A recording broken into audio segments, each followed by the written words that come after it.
Good morning all of you. आज हम लोग उत्पादन और उसके प्रमुख साधन के विषय पर चर्चा करने वाले हैं। वीडियो को पूरा देखिएगा तब बात समझ में आएगी। और अगर आप मेरे चैनल पे नए हैं तो सब्सक्राइब करना ना भूलें।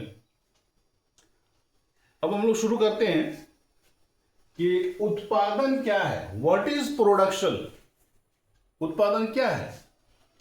किसी वस्तु के रूप, आकृति एवं गुणों में परिवर्तन लाकर उसकी उपयोगिता को बढ़ा देना उत्पादन कहलाता है।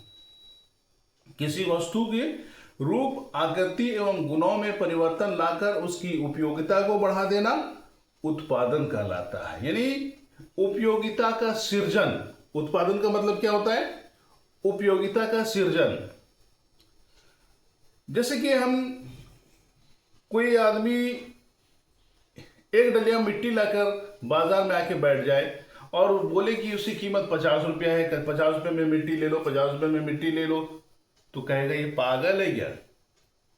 ये 50 रुपये में मिट्टी लेंगे? ये तो हमको कहीं भी मिल जाता है, खेतों में मिल जाता है, मैदान में मिल जाता है। लेकिन जब उसी मिट्टी से हम घड़ा बनाकर बाजार में बेचने आते हैं तो अब लोगों को उसमें उसकी उपयोगिता नजर आने लगी। क्या इस हम घड़े में पानी रख सकते हैं, घड़े में चावल रख सकते हैं, घड़े में खुद्दी रख सकते हैं, घड़े में गेहूं रख सकते हैं। अगर ये फट जाए तो खपड़ी बना लेंगे। उसके बाद हम इसका कबूतर का भाड़ी बना सकते हैं।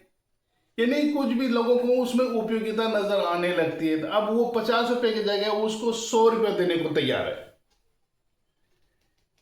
50 रुपए की जगह अब उसी मिट्टी के बर्तन का 100 रुपया देने को तैयार है, क्योंकि उसके दिमाग में बैठ गया कि इसका हम क्या क्या उपयोग कर सकते हैं। और इससे पहले जो सिर्फ मिट्टी लाया था उसमें लोगों को कोई उपयोगिता नजर नहीं आ रही थी। इसी को कहते हैं उत्पादन। उत्पादन का मतलब उपयोगिता का सृजन। यानी उसमें क्या क्या हमारे लिए उपयोगी हो सकता है, वो वस्तु हमारे लिए कितना उपयोगी हो सकता है, ये बातें जब लोगों को समझ में आ जाती है तो उसी को कहते हैं उत्पादन। क्या कहते हैं? हाँ, उत्पादन। यानी उत्पादन का मतलब किसी वस्तु के रूप, आकृति एवं गुणों में परिवर्तन लाकर उसकी उपयोगिता को बढ़ा देना उत्पादन कहलाता है। उत्पादन के कई रूप होते हैं। अब ये समस्या आती है कि हम उत्पादन क्या करें, उत्पादन कितना करें, उत्पादन क्यों करें। इसको जानने से पहले हम लोग उत्पादन के संसाधन को जान लेते हैं। उत्पादन के प्रमुख साधन हैं भूमि, श्रम, पूंजी, संगठन, उद्यम या साहस। ये उत्पादन के 5 प्रमुख साधन हैं। उत्पादन के 5 प्रमुख साधन हैं। इसमें से अगर किसी एक साधन की कमी होगी तो उत्पादन संभव नहीं है।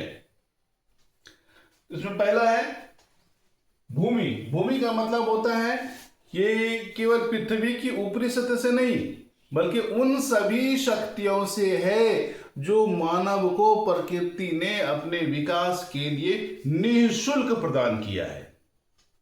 उसके लिए कोई फी नहीं देना होता है। जैसे सूर्य प्रकाश, हवा, पानी, पहाड़, जंगल, नदी, ये सारी चीजें फ्री में दी है प्रकृति ने मानव के विकास के लिए। इसी को कहते हैं भूमि। अगर हम उद्योग की बात करें, उद्योगों में जो मशीन है वो भूमि के अंतर्गत आता है। उद्योग जिस बिल्डिंग में लगाया गया है वो भी भूमि के अंतर्गत आता है।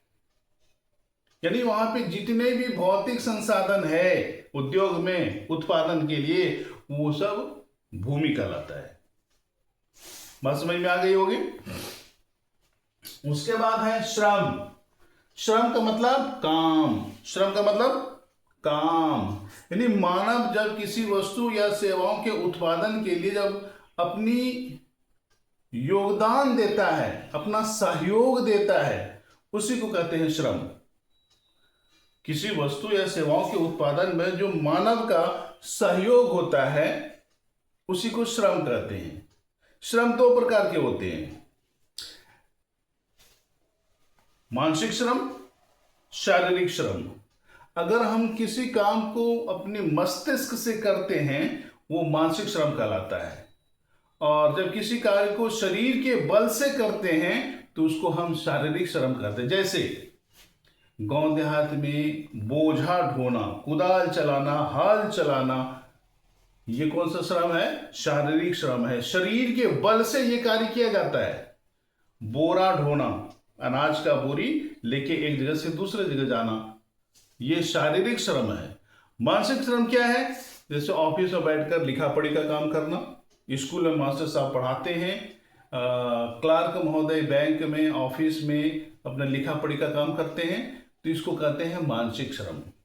बैठे बैठे काम होता है, उसमें चलना फिरना नहीं है, या ज़्यादा हट्टा खट्टा मजबूत होने की आवश्यकता नहीं है, बस खाली शरीर में जान हो, बाकी पूरा कंकाल तंत्र ही क्यों ना हो, लेकिन वो दिमाग चलते रहेगा। लेकिन शारीरिक श्रम में जो कंकाल तंत्र है उसको मजदूरी पे कोई नहीं रखेगा, कहेगा अरे यार ये तो मरियल आदमी है, ये कौन सी काम करेगा, हटा दूसरा लाओ।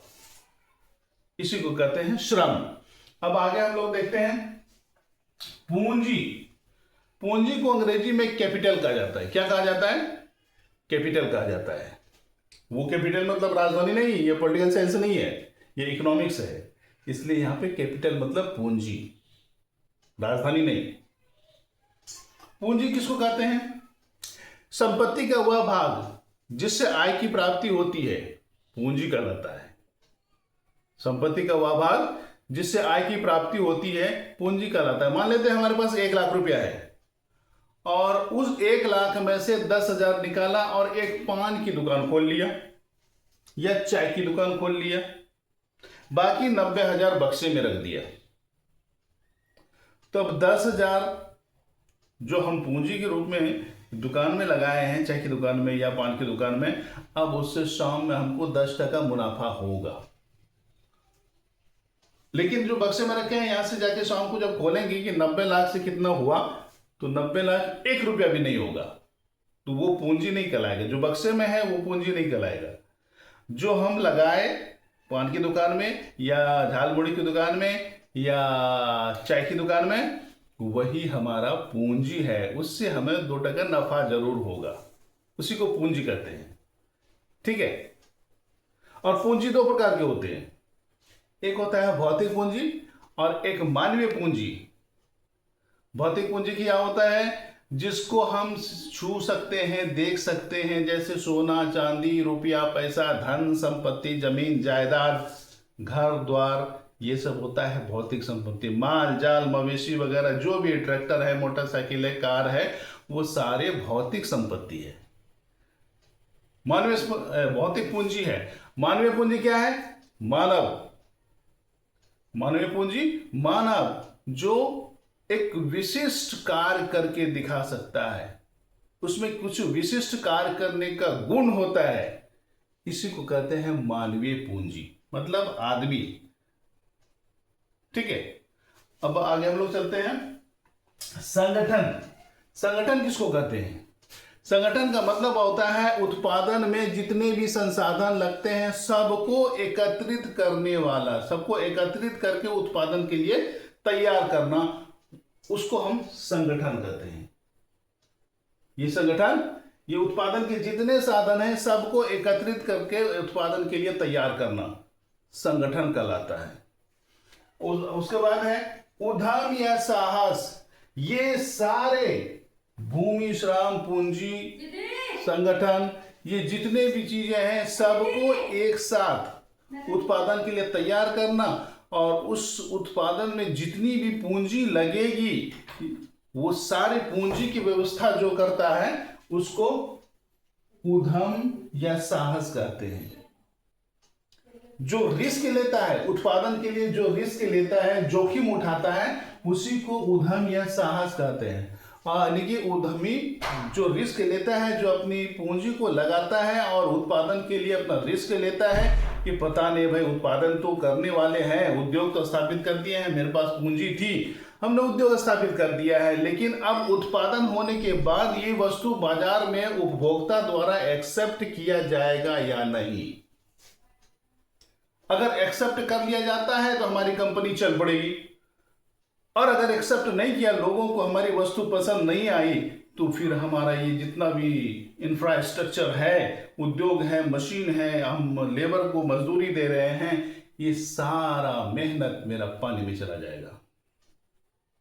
तो ये रिस्क जो उठाता है उसको उद्यमी या साहसी कहते हैं। ये संसाधन, उत्पादन के जो संसाधन है ना, उसमें से एक सबसे महत्वपूर्ण अंग है, क्योंकि इसके बगैर किसी भी वस्तु या सेवा का उत्पादन संभव नहीं है। जब तक कोई जोखिम नहीं उठाएगा, जब तक कोई रिस्क नहीं लेगा, तब तक वस्तु या सेवा का उत्पादन नहीं हो सकता है। इसीलिए उत्पादन के साधनों में बहुत ही महत्वपूर्ण साधन है उद्यम या साहस। मुझे उम्मीद है आज का सेशन काफी अच्छा लगा होगा, और आप अगर चैनल पर नए आए हैं तो चैनल को सब्सक्राइब करना ना भूलेंगे, ताकि जैसे ही हम वीडियो अपलोड करें सबसे पहले आप तक नोटिफिकेशन जाए। जय हिंद।